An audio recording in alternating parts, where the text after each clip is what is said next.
Hi there. I don't know if any of you were sleeping outside last night or not, but I sure hope not. If any of you were hiking and sleeping in your tents or wind shelter, you would have had a real night to remember because at times the Met Office says that at times the winds were up to hurricane force.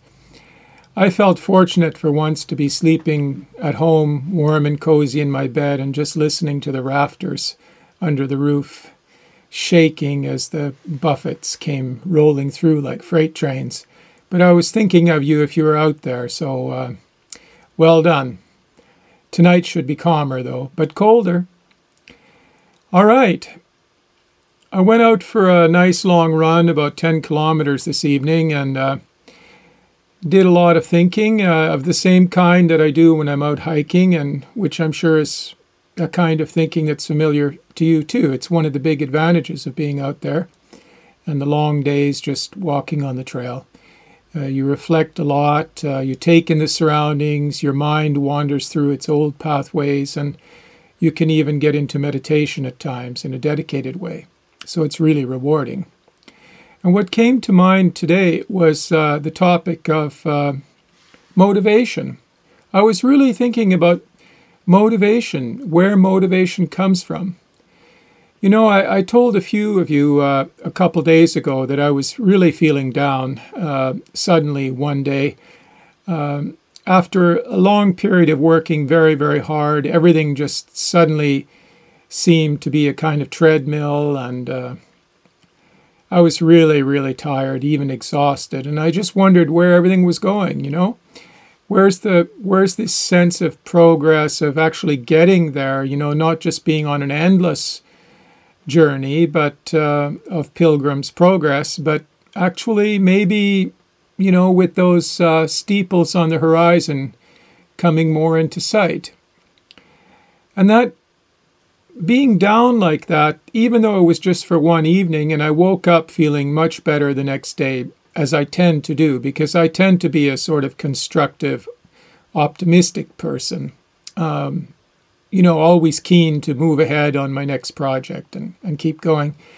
But still, I was so surprised by that, by being down, that it really made me think about it, you know, today. And it's been on my mind now for a couple of days, because I do find myself right back there in the groove of being really motivated by my work and my projects and these things that we're developing. And so I was thinking, you know, is motivation somehow a sort of fixed thing that we have inside us, you know, a certain quantity of tolerance or something, or of capability that we have, and then we use it up and it's gone.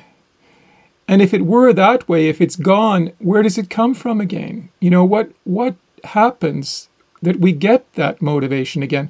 Or is it more of a kind of dynamic flow, some sort of input-output flow system, you know, through us and around us, and that's constantly renewing? Well, let me just resist coming to a conclusion and leave that as something for you to ponder for yourselves. But in thinking about motivation, another thing that triggered it was that a very dear old friend of mine who's been, you know, I haven't seen in 20 years in person, but we're in touch weekly and sometimes even daily, you know, online in one way or another. And he's been following my work all through the years. And a couple of months ago, he only knows about one side of my business, which is, you know, my side working with government reports and so on. And he's very unaware of, and not too interested actually, in the other things I'm developing. But about that side, he said that, and it really surprised me, he said that he really admires my self-discipline. We're about the same age, and he was, of course, reflecting on his own tendencies in saying that. But he really thought that I had tremendous self-discipline, because at times I really have a huge workload, but I buckle down and, you know, just put my shoulder to the wheel and get it going and get it done. And that's typical. That's how I do things. But So I thought, well, if he thought that I had lots of motivation, basically in what is my, 50% of my focus and time, then what would he say about my motivation if he really knew the full extent of what I'm involved in? And then I was thinking about, well, where does that come from? And then where was it? Where did it go? Did I use it up or something the other day when I was feeling so down? And I kept thinking, well, motivation in a way maybe is something like a feeling like hunger is. You can't really say that hunger is a tangible thing per se, but we feel something that we call hunger. It's a definitely definable phenomena. And hunger is a driving force, isn't it? When we're hungry, we seek to fulfill it. We seek to rid ourselves of that hunger. And maybe motivation is a kind of hunger, but a hunger for what? It's what is it a motivation towards? Or I mean, if we're hungry for food, then food is the answer, right? But if we are motivated, what is the thing that fulfills it? And you can see where this is going, I hope. It's kind of tricky. And it's the kind of thing also, motivation is what moves someone to walk from Glasgow to Santiago and then to Rome, as our friend Liam is doing. Motivation is what moves you on, drives you on, pulls you on. And so I would say that motivation is very much a kind of desire. The motor of motivation, motor, motivation, is this drive, this desire. But towards what? And is it fulfilled? Where is it? So finally, I was thinking, well, if it is a desire, that motivation is in us almost as a fact of the human condition, I was suddenly reminded of what the Buddha said, that desire is basically one of the constants that we can say of humanity, and it's a constant that is the root of suffering. And so in meditation and in Buddhist training and in Buddhist philosophy, the idea is that one wants to learn how to move beyond desire, to eradicate that. But for many people, there's a fear and also an outcome, which can be understood as a kind of passivity.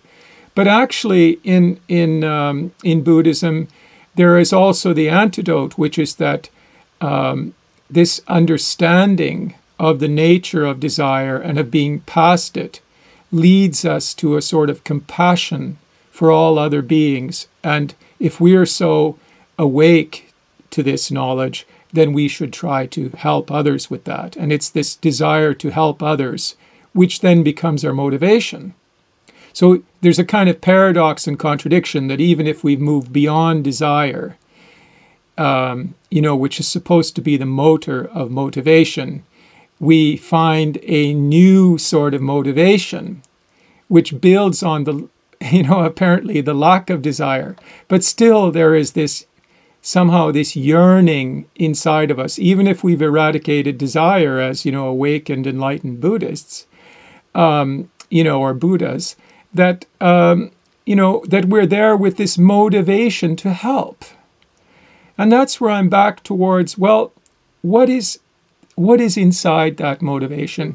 And to me, the only thing I can come up with, really, that I can land at without any kind of really, I can't offer a watertight philosophical, I mean in the pure scientific sense, of philosophical argument, logically consistent all the way, because that's not my purpose here. But my purpose here is really to think about, feelings and so on, and the observable in everyday life. And it seems ultimately that motivation is a search, a longing and a yearning and an effort to be meaningful and to have life be meaningful, that it's meaningful. And I can say that in my effort to become a good coach, I'm trying to put into practice all that I learned throughout my entire life about the things that I'm most passionate about, so that, to give them this this ultimate meaningfulness, which is in helping others to also discover and explore that and to feel fulfilled.